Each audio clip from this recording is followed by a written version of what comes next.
The Downs really wanted an open and welcoming entry. Sometimes in these older homes, there's interesting obstacles you have to overcome.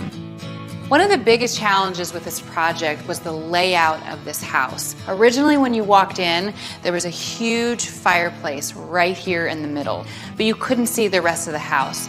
My clients really wanted an open feel. They wanted it light and airy in here, but with that brick structure that was really messing up the flow. So we played around with the design and the layout of this house, and I thought to make a grander entry, it would be really cool to do his or her offices in the front of the house rather than in the back. So as you can see here, I've got her office here. We added some really pretty wood French doors, but I wanted to add a transom over it so it made for a more dramatic entry right when you walked in. Over here with his office, we changed up the color a bit, made it a little more dark and masculine. But again, all the same trim work is happening, so there's a really great deal of balance. And then you've got this really pretty light fixture up here that just sets the stage, and it really feels warm and inviting. But now you're not walking into a huge structure that's blocking the view.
A fun design element that we incorporated in this modern project were these really simple boxes. What I feel like makes this modern is it's very clean line, it's simple, it's pretty raw, and what I like about it is just the balance of it with the plaster behind it. You can really incorporate this look anywhere, whether it be the living room in this space, for instance, or a kid's bedroom, a playroom.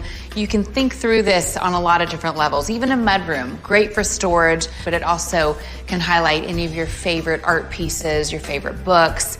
So it really can go a long way. What's great about it for any space that you've got, whether you're modern, traditional, or rustic, you can change the idea of these boxes. Keep the concept the same, but change it whether you use reclaimed wood, slatted wood. What's great about this entire concept is you don't have to spend $1,500 on a piece of furniture. This all costs about $150 and it's unique. And as time goes on, you can add to it, take away, modify it. But I think it's interesting enough to really set the space apart.